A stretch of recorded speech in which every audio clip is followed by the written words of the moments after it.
Bonjour et bienvenue. Aujourd'hui, on s'immerge dans la stratégie de très haut niveau du handball féminin. Un monde où tout va à une vitesse folle. Exactement.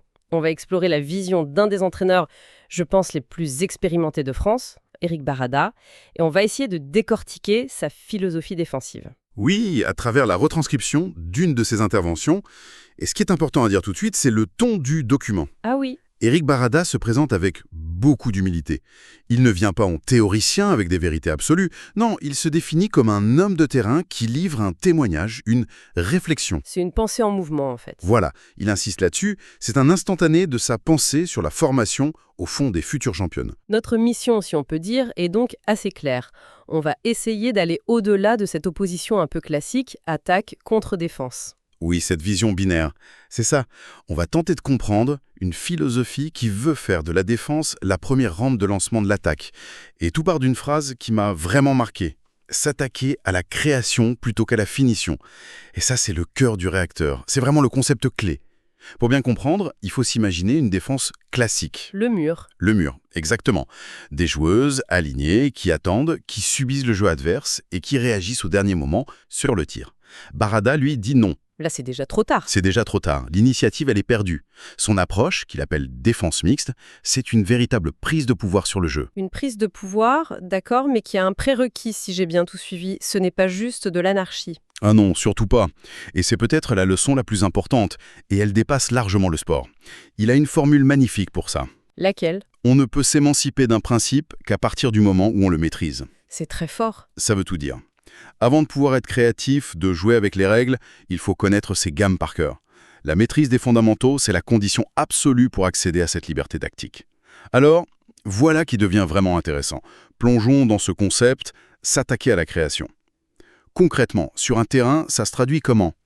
Eh bien, concrètement, au lieu de subir la combinaison adverse, l'idée c'est de la faire dérailler, avant même qu'elle prenne forme. On veut l'étouffer dans l'œuf. C'est ça, c'est une défense qui est tout le temps en mouvement, qui cherche à lire les intentions, les regards, les premières passes. Mais, et il est très clair là-dessus, cette proactivité a un coût. J'imagine. Physique, Physique? énergétique et mental. C'est colossal. On ne peut pas décider de jouer comme ça le dimanche si on ne le fait pas toute la semaine. Ça doit être une culture. L'intensité du match doit être la norme à l'entraînement. Sinon, Sinon, l'équipe explose. elle explose en vol. Exactement. Et cette culture de l'agressivité défensive, de la prise d'initiative, est-ce que c'est une spécificité française? On a un peu cette image, non? Si, il y a clairement un lien avec notre culture de formation. Barada mentionne le fameux triptyque harceler, dissuader, intersecter, le HDI. Le fameux HDI. On l'inculque aux jeunes joueuses très très tôt. Elles grandissent avec cette idée que voler un ballon, c'est aussi bon qu'un but. Harceler, c'est user, dissuader, c'est faire douter, et intercepter, c'est la récompense suprême. Et il y a les qualités athlétiques aussi, j'imagine. Bien sûr, la vitesse, l'explosivité, très associées au handball français, qui permettent justement ces interventions très hautes et ces retours très rapides. D'ailleurs, il y a une séquence vidéo dans son intervention qui est parfaite pour ça. On voit une équipe qui met son jeu en place, tranquillement. Oui, je vois laquelle.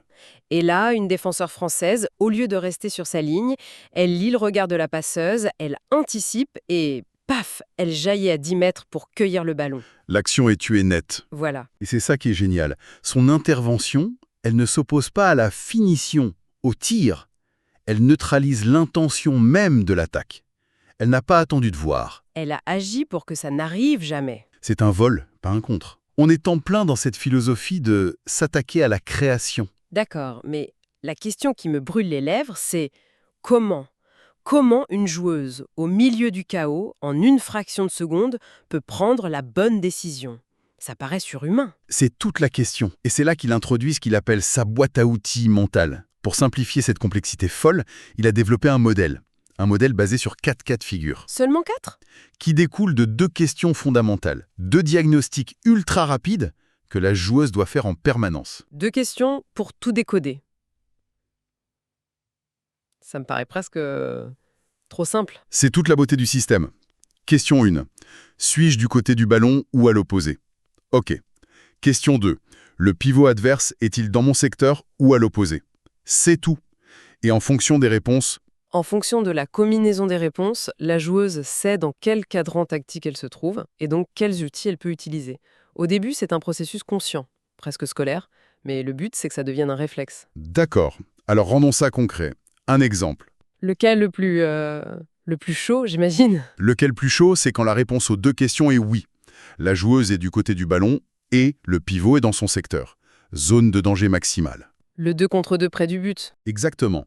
Et là, le modèle donne deux options claires. L'option sécurité, c'est la collaboration, la logique de zone avec sa partenaire.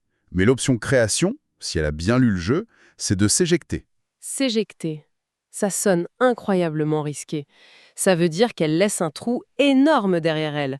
Un boulevard pour le pivot. Exactement.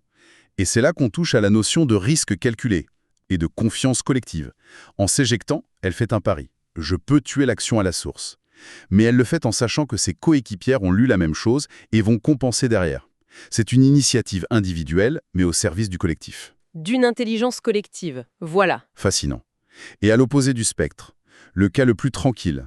Alors, le cas inverse. La joueuse est à l'opposé du ballon et le pivot aussi. C'est la zone de calme. Relatif. Relatif, oui. Attention, calme ne veut pas dire passif. C'est là, dit Barada, que la défenseur devient un poison.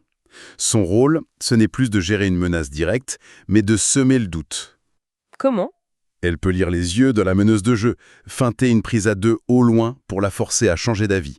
Et surtout, c'est le moment parfait pour préparer cette fameuse montée inversée. Ah, on y viendra. Mais on voit bien l'idée. Le système ne donne pas une réponse unique, robotique. Il donne un cadre pour réfléchir. Précisément.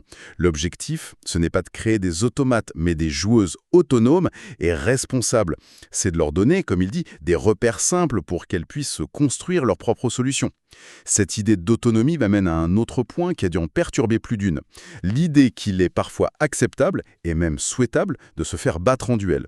Ça va à l'encontre de tout, non? De l'orgueil d'une défenseur? Totalement. Mais ça n'a de sens que si on voit la suite du film. Le concept, c'est d'orienter l'attaque. D'accord. Plutôt que de subir la direction de l'attaquante, la défenseur va l'influencer. Concrètement, elle va fermer de manière très agressive son côté fort, son côté bras, quitte à lui ouvrir délibérément l'autre côté. Elle l'invite à s'engouffrer dans ce tuyau. C'est ça. Dans un tuyau qui est en réalité un piège. Mais c'est un risque énorme. Si la coéquipière qui doit refermer la boîte, comme il dit, est en retard d'une demi-seconde, c'est but. La marge d'erreur est infime, bien sûr. C'est pour ça que ça se travaille des heures et des heures. Ce n'est pas un pari. C'est une manœuvre collective, coordonnée. La perte du duel est anticipée. Elle est intégrée dans le plan.